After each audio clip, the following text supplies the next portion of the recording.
surprise. Hi, welcome everybody. Thank you for being here. I also wanted to thank Kyle Hutchins for working with Niamh and Ruth and the whole New Music Technology Festival this week, which, yes, it's been a wonderful, wonderful week, and we have one last concert tonight. And so I'm going to just very quickly turn it over to Ruth and Niamh to talk about whatever they would like to talk about.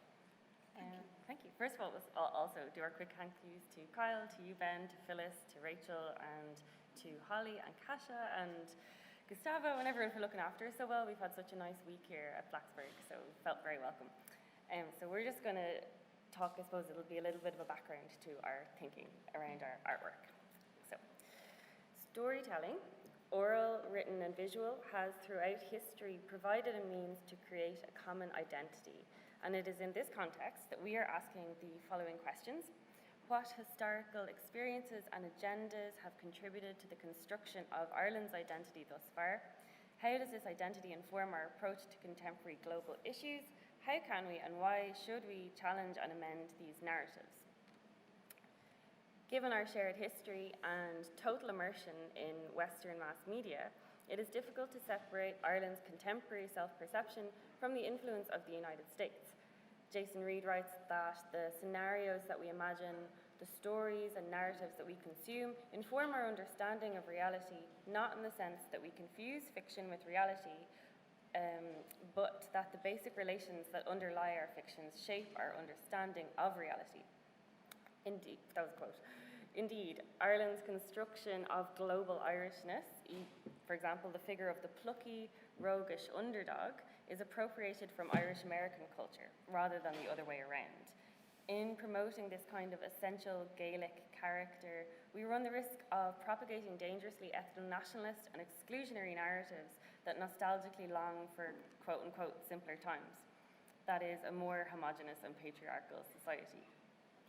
The research informing this body of work investigates the way in which Irish and American ideas of the rural West occupy the popular imagination and how this construction can be used to interrogate the intersecting subjects of colonialism, tourism, art history, capitalist expansion, environmental destruction, and protest. One aspect of this is thinking about how early 20th century representations of Ireland have come to shape our national and diasporic consciousness. Images of the rural Irish landscape in painting, photography, and cinema have contributed to a constructed sense of national identity, which in turn has influenced the state's relationship with emigrant and immigrant populations, our environment, and our built heritage. Telling powerful stories non-verbally, images have long been used as propaganda for the building and expansion of nation states. Landscape painting was a key component in 18th and 19th British imperial ideology. During this time, unsettled nature and nations would be enclosed not only by the administration of the empire, but also inside the confines of a picture. These often innocuous images were used to whitewash colonial projects and to advertise foreign settlements to prospective emigrants, as well as to promote tourist campaigns. In the US, these aesthetics, as seen in the Western genre, broadly acknowledge the struggle for hard-won freedoms of the quote-unquote New World, but rarely depict the associated terror inflicted on Indigenous communities. Irish emigrants contributed not only to the mass destruction of Indigenous people, their way of life, and the millions of bison from the 16th century onwards, but the ongoing oppression and institutionalization affecting subsequent generations into the present day. Key to this aesthetic was the elevation of the rural over the urban as a more essentially Irish, quote-unquote Irish way of life. This is clear from both state propaganda, for example, President Eamon de Valera's famous quote, the Ireland that we dreamed of, end quote, speech, and the infantilizing actions of the Catholic Church, which, for example, in its mission to preserve the innocence of rural minds, ensured that certain objectionable films were only shown in cities. The assumption that the countryside offered a pastoral antidote to the stresses of the urban marketplace is again consistent with Western European primitivist ideas, which paid little attention to the realities and difficulties of rural life at the time. Paul Henry's romantic painting In Connemara from 1925 was used by the London, Midland and Scottish Railway Company to promote rail holidays in Ireland, and to the present day remains fixed in our collective consciousness as an iconic and authentic vision of the west of Ireland. Henry intentionally constructed these bucolic scenes, chastising the Achill Island women who arrived to model for him wearing modern stockings and high heels instead of barefoot and dressed in their grandmother's shawls. This kind of romanticised, depopulated and primitive representation of Ireland was subsequently adopted by the modern state's own tourist industry, sitting uneasily alongside our colonial past. As Stephanie Rains writes, the depiction of Ireland as a pre-modern ideal for visitors, and by implication for the Irish themselves, is one of the most consistently recurring themes of the nation's tourist industry. This process has its roots within colonial imaginations of Ireland, in which the land and its people were co-opted into the romantic vision of unspoiled landscapes and equally unspoiled inhabitants, whose culture had not been fractured by the, quote, civilization of modernity. Thus, Ireland, for the imperial visitor, represented the possibility of cultural renewal, even while the positioning of the Irish and their land also provided justification for the continuation of the imperial project. Ireland and the United States have each adopted the myth of the Western frontier as a national ideal. American pop cultural narratives often simplify the struggles faced by Irish people at the turn of the century in order to create their own foundational myth. Epic land rush capers, such as the 1992 flop Far and Away, show displaced yet spirited emigrants braving the Atlantic to gain prosperity with nothing but hard work and perseverance. This fantasy of the, quote, American dream has endured as the country's origin story, relying on a European emigrant perspective that would become the basis for white nationalism in America, an ideology enthusiastically embraced by many Irish immigrants. Early Westerns portrayed a highly aestheticized vision of the, quote, frontier as exemplified in the Technicolor movies of John Ford, while back in Ireland at the same time, those genres archetypes were reflected in modern paintings such as Men of the West by Sean Keating. In both versions, the West represents an imagined frontier zone tinged with hardship and opportunity, a place somehow as yet uncorrupted by the creeping progress of modernisation. Familiar tropes from cowboy films overlap with the nationalist imagery described previously, such as the sinful city, expansive skies, and the, quote, empty frontier, as well as stock characters including the wanderer on the road or the resilient townsfolk.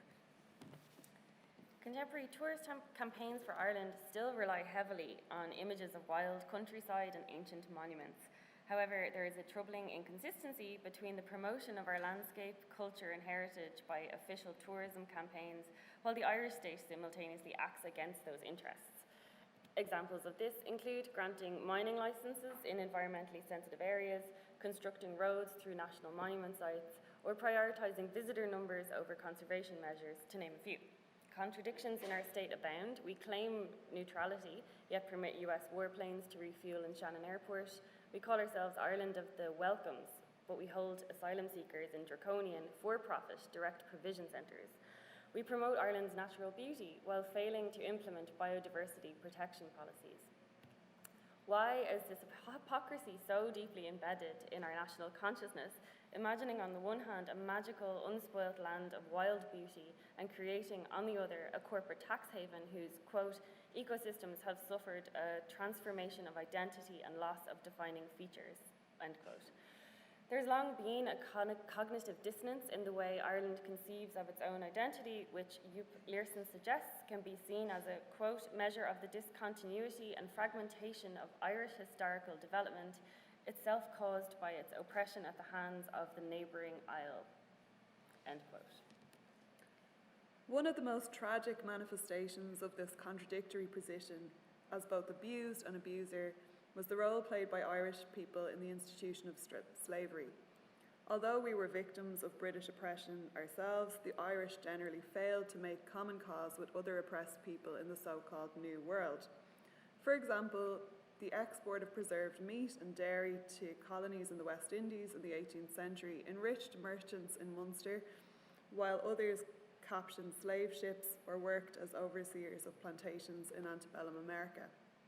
Some Irish emigrants became owners of enslaved people or enthusiastic public defenders of slavery, such as writer John Mitchell. Although there were also Irish anti-slavery societies and abolitionists, most famously Daniel O'Connell, many opportunities for solidarity were missed. When British MP William Wilberforce attempted to introduce an abolition bill into the House of Commons in 1805, Irish MPs failed to vote for it, preferring to appear to support the government and therefore acquire positions of power in Dublin. Or when Charles Lennox Remond brought to the US a letter signed by O'Connell in 1842 asking Irish Americans to take the lead in the anti-slavery cause, it was publicly rejected by Irish Catholic communities who didn't want to be associated with the abolitionist criticisms of the Constitution and institutions of their new home.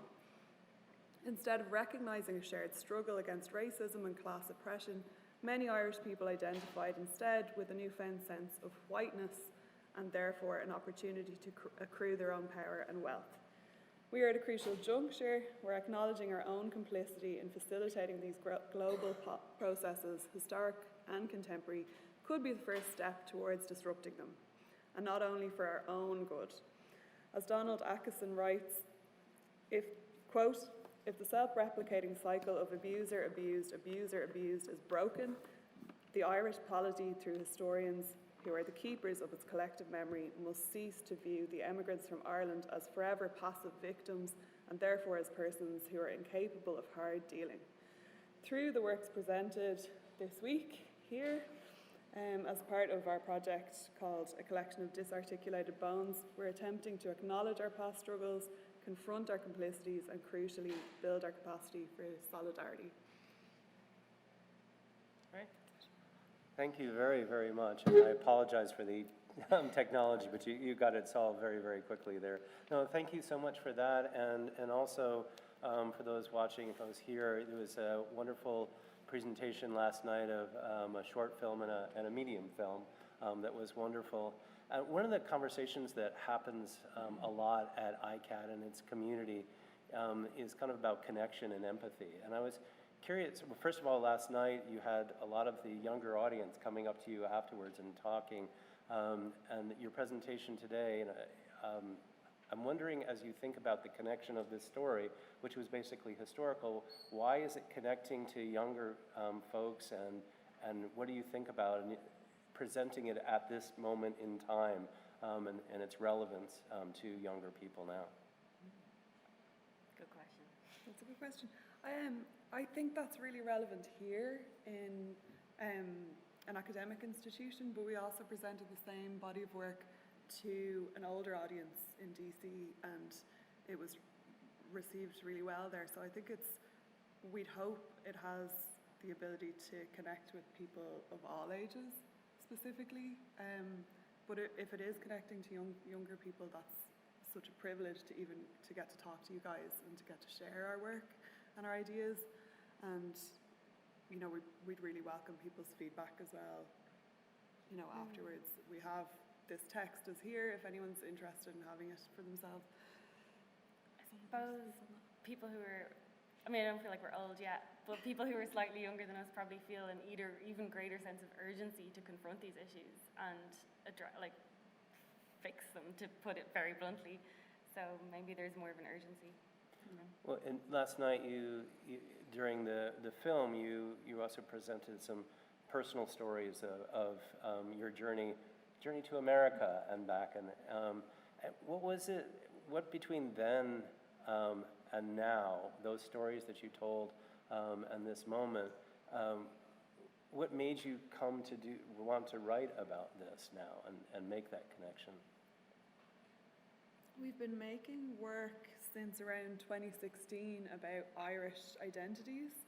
In Ireland, we had this kind of funding strand, which was called the Decade of Centenaries, which started in 2013, which was the commemoration of our big workers' uprising, so the Dublin lockout, and then it went on to our Easter Rising, and then to the formation of the state, and there was a lot of kind of pressure on artists to look back and commemorate those moments in history. And I think it's really strange to look back 100 years in isolation without the context of what's happened since and what's happened before. So that was kind of a starting point for us. We started by thinking about our loss of language, and we moved on through looking at like what were the missed opportunities since, you know, the Irish Revolution, the formation of our republic, and what are the missed opportunities today for like solidarity, for, you know, building communities, and for, you know, rejecting to an extent, like from our personal perspective, the mechanisms of power that, you know, what's the word I'm trying to look for?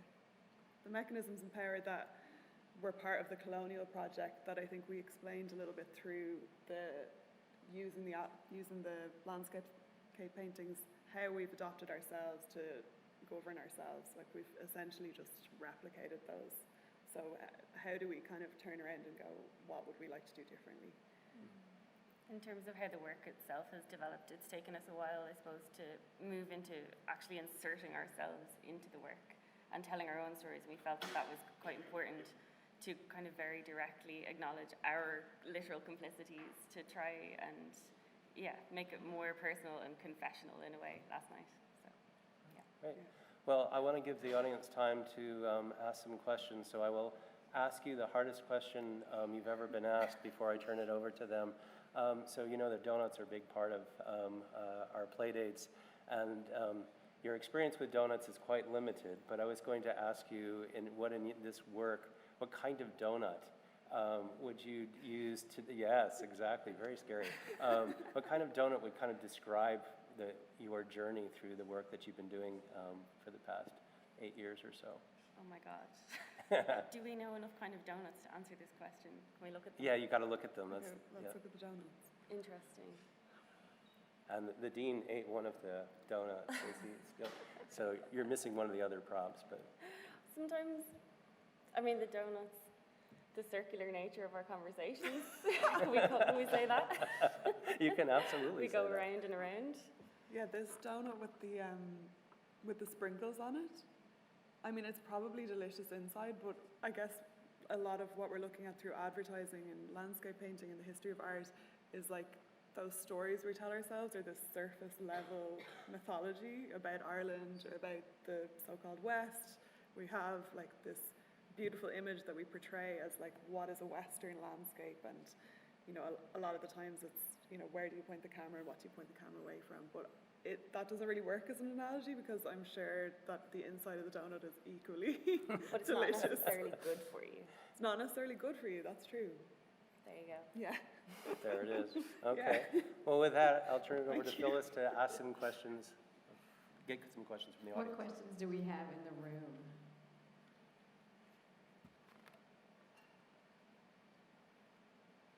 Part of my job is just to stand here for a minute and let you all soak in the awkward silence while you come up with your questions. Great.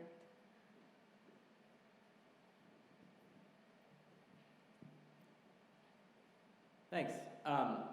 So you spoke about how the plucky underdog is kind of an Irish-American trope or character. So what's the, using the word advisedly, authentically Irish version of that? Or like who's in the Irish mind is the like quintessential character? Is there one? I guess we would think that we have to move away from that idea, because especially like Irish society is completely transformed over the last 20, 30 years. So there is no, if you say that there's an essential Irish character, then it becomes, I'm sure that's not what you're trying to do, but it does become very exclusionary. So. Yeah, I misspoke perhaps. I guess I'm wondering, like, what's the historical character that Irish people hold dear that they're trying to move, like, beyond? I'm a historian of 19th century American art, so, like, these types, the Yankee peddler and all these sorts, like, are very foremost in my mind as these, like, essential national myth-making things, and so I'm just wondering what that is for Ireland. Like, not that it's saying that it's, like, actually authentic or real, but it's, like, historically useful to understand, perhaps. Yeah, I think we share it. You know, I think that those those myths really loom large, and we hold dear to ourselves, like that we're great crack, we're really approachable, you know, we're welcoming people, but also, you know, we hold like the rebels like in really high esteem. Like you're seeing images of them, you're seeing images of, you know, who would have been our revolutionary leaders in pubs all across the country. And I think like those stereotypes are real for a reason. Like there's always like some grain of truth in a stereotype, but it is about, I guess, our idea of Ireland. We wanted to bring it here to see if it rings true, like if it's kind of internationalized in the way that we try to project it as the state would, and as like our film industry and our advertising industry would. So I think like you're totally right. Those are the myths. But if we move away from them, we have like much more capacity for solidarity and understanding each other and building communities, hopefully. Thank you. You might want to explain what great crack means. Oh, great yeah. crack. Crack means fun. Yeah. But it's actually an English word. This is another one of these hypocrisies of our country. Crack is like spelled C-R-A-C-K originally. It's an English word, and Ireland has adopted it and misspelled it as a fake Irish word to promote this idea that we just love drinking all the time. So there you go. Crack, not real. I didn't know that. Yeah, sorry. Thanks for the presentation. Good to see you all again. I was struck last night with the 45-second video, the way that you edited together the narrative. And I'm just curious if you could talk a little bit about your process of working with video, either like video archives that you make yourself in recording, or the found footage and found elements that you use. It seems really essential to your storytelling that it's cyclical and non-linear, and I'm just curious how you grapple with that in a necessarily linear medium of like video art. That's a great question. I suppose we're in some sense trying, in these videos we've been making recently, trying to reflect say if you record an interview with somebody and you listen back to it, the way often the story is told is mad, like totally jumbled up, not linear, and in no way like how you would write a text. So how do you organize that information visually that still makes sense is totally a challenge. A circle can help, I suppose, because it creates callbacks, I guess. Does that make sense? Yeah, so for people who didn't see the videos, we're making short videos where we're interviewing people who have a really specific story. This one is a man driving us to the site where he saw a UFO and talking to us about it, but we've edited it so that he sees the UFO at the beginning and at the end, and then there's all the different extrapolated stories in the middle. And I guess again, it's about the messiness of the truth, or like how do you even convey the truth of someone's story? And yeah, that life and storytelling is never linear.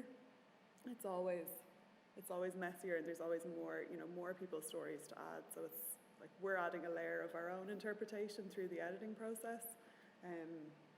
Yeah. That's probably enough. Thank you.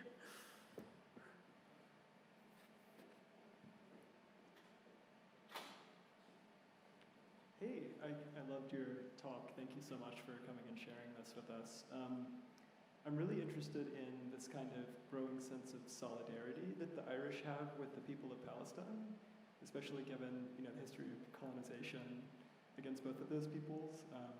I don't know if you all would like to speak to that at all. I know that's kind of like throwing a grenade into the room, but I guess, yeah, that's like my interest. If you have any like insight into that.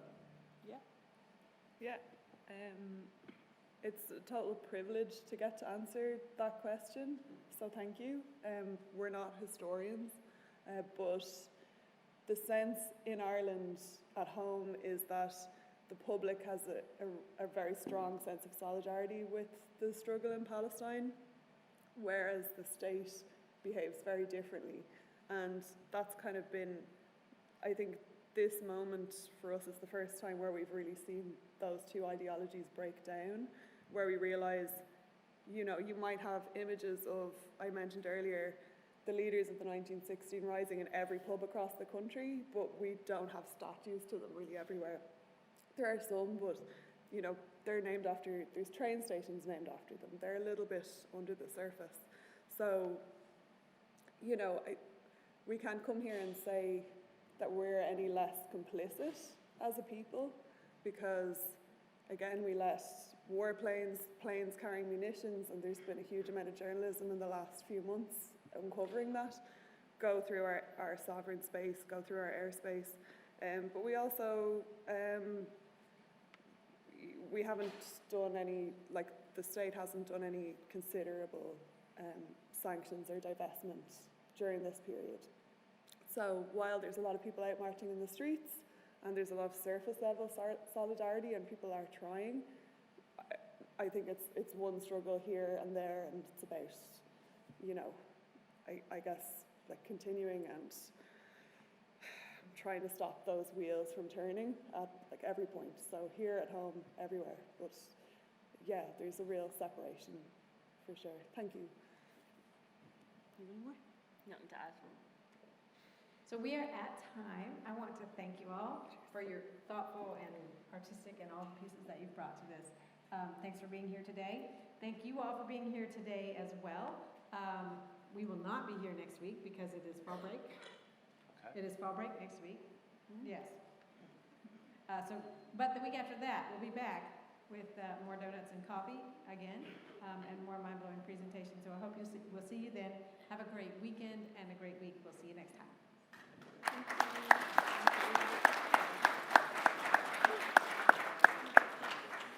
The donut question. Amazing. Amazing. That was really good. That made me feel like an artist again. Well, and what's terrible when you last night you said, "God, we haven't had donuts." It's like, oh no. I know. You know, Americans can be, oh well, there's the one with the jam, and you got grape jam, and that kind of, you know, strawberry jam has seeds, and you know. I'm ready. I am ready to eat one now, though.